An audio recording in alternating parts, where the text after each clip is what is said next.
മഞ്ഞ് പെയ്യുമ്പോഴാണ് നമ്മൾ സൂര്യനെ കുറിച്ച് ഓർക്കുക. ആ ഒരു മിസ്സിങ് നമുക്ക് ഫീൽ ചെയ്യുക.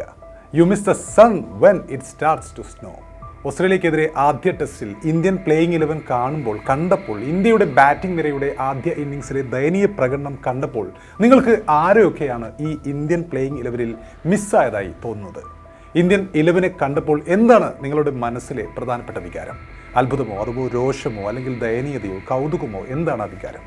ഗൗതം ഗംഭീറിന്റെ ടീം കോമ്പിനേഷൻ കണ്ടപ്പോൾ ഈ ടെസ്റ്റിൽ ഇന്ത്യ തുടക്കത്തിലെ ബാക്ക്ഫുട്ടിലായെന്ന് തോന്നാത്തവർ എത്ര പേരുണ്ട്?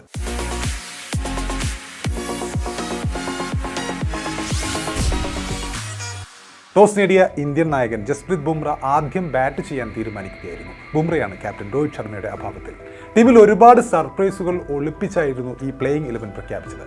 മീഡിയം പേസ് ഓൾറൗണ്ടറായ നിതീഷ് കുമാർ റെഡ്ഡി അരങ്ങേറുന്നു. അനുഭവസമ്പന്നരായ രവീന്ദ്ര ജഡേജയെയും രവിചന്ദ്ര അശ്വിനെയും പുറത്തിരുത്തിയ ഇന്ത്യ വാഷിംഗ്ടൺ സുന്ദർ എന്ന സ്പിന്നറിനെ മാത്രം കളിപ്പിക്കാൻ തീരുമാനിക്കുന്നു.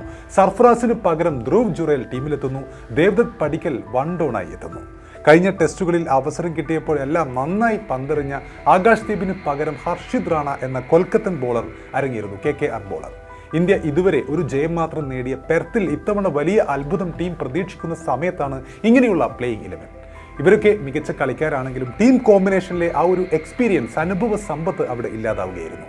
ഇന്ത്യക്ക് ഏറെ നിർണായകമായ ബോർഡർ ഗവാസ്കർ ട്രോഫിയിലെ ആദ്യ ടെസ്റ്റിൽ നിന്നും രവിചന്ദ്ര അശ്വിനെയും രവീന്ദ്ര ജഡേജയെയും ഒഴിവാക്കിയതിൽ ആ സമയത്ത് തന്നെ ഗൗതം ഗംഭീറിനെതിരെ വിമർശനങ്ങൾ ഉയർന്നിരുന്നു. ഈ ടെസ്റ്റിന്റെ തുടക്കത്തിൽ ആദ്യം ബാറ്റ് ചെയ്ത ഇന്ത്യ 150 റൺസിൽ ഒതുങ്ങിയപ്പോൾ ജസ്പ്രീത് ബുംറ എന്ന ഒറ്റ മനുഷ്യന്റെ നിശ്ചയദാർഢ്യത്തിന് മുന്നിൽ ഇന്ത്യ തിരിച്ചടിക്കുന്നുണ്ടെങ്കിലും ബുംറ ഇല്ലായിരുന്നെങ്കിലുള്ള അവസ്ഥയൊന്ന് ആലോചിച്ച് നോക്കൂ. പേസർമാരെ തുണക്കുന്ന പിച്ചാണെങ്കിലും ടിപ്പിക്കൽ ഓൾറൗണ്ടർമാരായി തന്നെ പരിഗണിക്കാൻ കഴിയുന്ന താരങ്ങളാണ് ജഡേജയും അശ്വിനും. 3-ലധികം സെഞ്ചുറികൾ ഇവർ നേടിയിട്ടുണ്ട് എന്ന് നമുക്കറിയാം. ഇന്ത്യയുടെ ബാറ്റിംഗ് നിര കളി മറന്നപ്പോൾ തീർച്ചയായും ഇവരുടെ സാന്നിധ്യം ഉണ്ടെങ്കിൽ ഇന്ന് ഒരു വേള ആരാധകരൊക്കെയും ഒരു സമയത്ത് ഇന്ത്യ ബാറ്റ് ചെയ്യുമ്പോൾ ആലോചിച്ചിരിക്കണം. ഓസീസ് ബോളിങ്ങിനെ പ്രതിരോധിച്ച് എങ്ങനെയെങ്കിലും ടീം ടോട്ടൽ 200-ൽ എത്തിച്ചേനെ ഇവർ എന്നും നമ്മൾ ആ സമയത്ത് ആലോചിച്ചിരിക്കണം. ഓസീസ് മണ്ണിൽ തരക്കേടില്ലാത്ത ട്രാക്ക് റെക്കോർഡുള്ള 2 താരങ്ങളാണ് അശ്വിനും ജഡേജയും. ഇടകയ്യൻ ബാറ്റർമാർ ഏറെയുള്ള ഓസ്ട്രേലിയക്കെതിരെ രവിചന്ദ്ര അശ്വിന്റെ ഓഫ് സ്പിൻ ഫലം ചെയ്യുമെന്നും ആദ്യ 11-ൽ അശ്വിന് നിർബന്ധമായും ഇറക്കണമെന്നും കളിക്ക് മുമ്പ് തന്നെ മുൻ നായകൻ സൗരവ് ഗാംഗുലി അടക്കമുള്ള താരങ്ങൾ ഗംഭീറിനെ ഉപദേശിച്ചിരുന്നു. 10 ടെസ്റ്റുകളിൽ നിന്ന് 42.15 ശരാശരിയിൽ 39 വിക്കറ്റുകൾ ഈ മണ്ണിൽ അശ്വിനുണ്ട്.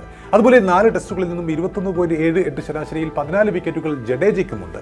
എന്നാലും ഇരുവരെയും ഒഴിവാക്കിക്കൊണ്ട് വാഷിംഗ്ടൺ സുന്ദർ എന്ന ഒരൊറ്റ സ്പിന്നറിലേക്കാണ് ഗംഭീർ എത്തിയത്. നമുക്കറിയാം, കഴിഞ്ഞ ന്യൂസിലാൻഡിനെതിരെയുള്ള പരമ്പരയിലെ ആദ്യ മത്സരം കളിക്കാതിരുന്നിട്ടും പിന്നീടുള്ള 2 ടെസ്റ്റുകളിൽ കൂടി 15 വിക്കറ്റുകൾ നേടിയ വാഷിംഗ്ടൺ സുന്ദർ ടീമിൽ ഇടം നേടാൻ പൂർണ്ണമായും യോഗ്യതയുള്ള താരമാണ്. എങ്കിലും എന്തുകൊണ്ട് മറ്റുള്ളവരുടെ പെർഫോമൻസ് ഗംഭീർ അവഗണിച്ചു എന്നതാണ് ആരാധകർ ആ സമയത്ത് ചോദിച്ചത്. അതുപോലെ മറ്റൊരു അവഗണന നേരിട്ട താരം ആകാശ് ദീപ്. കഴിഞ്ഞ ടൂർണമെന്റുകളിൽ നമുക്കറിയാം, പേസ് കൊണ്ട് മികച്ച പ്രകടനം നടത്തിയ ആകാശ് ദീപിനെ ഒഴിവാക്കിയതിലും വിമർശനമുണ്ട്. ഇപ്പോൾ ആകാശ് ദീപിന് പകരം ഹർഷിത് റാണയ്ക്കാണ് ഗംഭീർ ഇത്തവണ അവസരം നൽകിയത്. ഹർഷിത് റാണയുടെ അരങ്ങേറ്റ ടെസ്റ്റ് മത്സരം കൂടിയാണിത്. പേസിനെ അതിരറ്റ് പിന്തുണക്കുന്ന പെർത്ത് പോലുള്ള ഒരു പിച്ചിൽ പരിചയസമ്പന്നരായ ബോളർമാരെ ഉപയോഗിക്കുന്നതല്ലേ കൂടുതൽ നന്നാവുക എന്ന ചോദ്യവും ആ സമയത്ത് തന്നെ ചിലർ ഉയർത്തിയിരുന്നു. ഹർഷിത് നന്നായി പന്തെറിഞ്ഞു എന്ന് നമുക്കറിയാം, അതിലൊരു യാതൊരു തർക്കവുമില്ല. അദ്ദേഹം ട്രാവിസ് ഹെഡിനെ ബോൾഡാക്കിയ ആ പന്തൊക്കെയും നമ്മൾ കണ്ടതാണ്. അത് മനോഹരമായൊരു പന്തായിരുന്നു. എങ്കിലും അവിടെ കിടപ്പുണ്ട്. കഴിഞ്ഞ ടൂർണമെന്റിൽ സെഞ്ചുറി പ്രകടനവുമായി മുൻനിരയിൽ തിളങ്ങിയ യുവ ബാറ്റ്സ്മാനായ സർഫറാസ് ഖാനെയും ഈ ടീമിൽ ഉൾപ്പെടുത്തിയിട്ടില്ല. ഓസീസിന്റെ പേസ് ആക്രമണത്തിൽ ബോർഡർ ഗവാസ്കർ ട്രോഫിയിലെ ആദ്യ ടെസ്റ്റിലെ ആദ്യ ഇന്നിംഗ്സിൽ ഇന്ത്യ 150 റൺസിനാണ് തകർന്നടിഞ്ഞത് ബാറ്റ് ചെയ്തപ്പോൾ. ഇന്ത്യൻ നിരയിൽ 37 റൺസ് എടുത്ത ഋഷഭ് പന്തിനും 41 റൺസ് എടുത്ത അരങ്ങേറ്റക്കാരൻ നിതീഷ് കുമാർ റെഡ്ഡിക്കും മാത്രമാണ് ഭേദപ്പെട്ട പ്രകടനം കാഴ്ചവെക്കാൻ സാധിച്ചത്. Jaiswal 0, Devdutt Padikkal 0, king Kohli 5, KL Rahul 26, Dhruv Jurel 11, Washington Sundar 4, Harshit Rana 7, Bumrah 8, Siraj 0 എന്നിങ്ങനെയാണ് മറ്റ് ഇന്ത്യൻ താരങ്ങളുടെ ദയനീയ ബാറ്റിംഗ് പ്രകടനങ്ങൾ. ഓസ്ട്രേലിയയ്ക്ക് വേണ്ടി ഹാസിൽവുഡ് 4, Mitchell Starc, Mitchell Marsh, Cummins എന്നിവർ 2 വിക്കറ്റ് വീതവും വീഴ്ത്തുകയുണ്ടായി. ആകെ എറിഞ്ഞ 50 ഓവറിൽ 12 മെയ്ഡൻ ഓവറുകളാണ് ഓസീസ് ബോളർമാർ എറിഞ്ഞത്. മറുപടി പറയുന്ന ഓസ്ട്രേലിയയും ഇപ്പോൾ മറുപടി ബാറ്റിംഗിൽ തകർച്ച നേരിടുകയാണ് എന്നത് മറ്റൊരു കാര്യം. 1-ാം ദിനം കളി നിർത്തുമ്പോൾ ഓസ്ട്രേലിയ 7 വിക്കറ്റ് നഷ്ടത്തിൽ 67 റൺസ് എന്ന നിലയിലായിരുന്നു.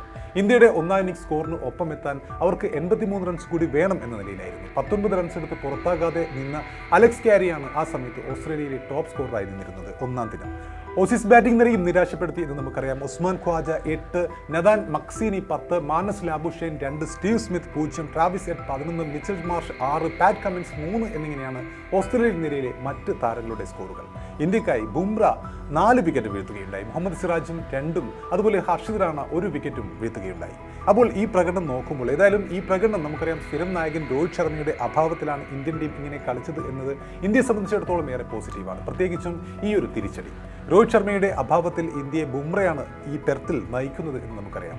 നാട്ടിൽ ന്യൂസിലാൻഡിനോട് വൈറ്റ് വാഷ് നേരിട്ട അതേ ക്ഷീണത്തിലാണ് ഇന്ത്യയുടെ വരവ്. എങ്കിലും അതൊക്കെയും മറന്നുകൊണ്ട് ഇന്ത്യ മികച്ച രീതിയിൽ തന്നെയാണ് ഈ ടെസ്റ്റിൽ കളിക്കുന്നത്. എങ്കിലും അവിടെ ബാക്കിയുണ്ട്. അല്ലെങ്കിൽ തന്നെ തീർച്ചയായും അടുത്ത ഇന്നിംഗ്സിൽ ഇന്ത്യ മികച്ച ബാറ്റിംഗ് പ്രകടനം കാഴ്ചവെക്കേണ്ടത് അത്യന്താപേക്ഷിതമാണ്. അപ്പോൾ അടുത്ത ഇന്നിംഗ്സിൽ രണ്ടാം ഇന്നിംഗ്സിലെങ്കിലും ബാറ്റിംഗിൽ ക്ലിക്ക് ആവേണ്ടത് ഇന്ത്യൻ ബാറ്റിംഗ് നിരയെ സംബന്ധിച്ചിടത്തോളം അത്യന്താപേക്ഷിതമാണ്. ഈ ടെസ്റ്റ് മത്സരം ജയിക്കാൻ ഏറെ ആവശ്യമാണ്. അല്ലെങ്കിൽ തീർച്ചയായും നമ്മൾ നേരത്തെ പറഞ്ഞതുപോലെ മഞ്ഞ് പെയ്യുമ്പോഴാണ് നമ്മൾ സൂര്യനെ മിസ് ചെയ്യുക. ഈ സമയത്താണ് നമ്മൾ ചേതേശ്വർ പുജാരയെയും അതുപോലെ അജിങ്ക്യ രഹാനെയും ഒക്കെ മിസ് ചെയ്യുക.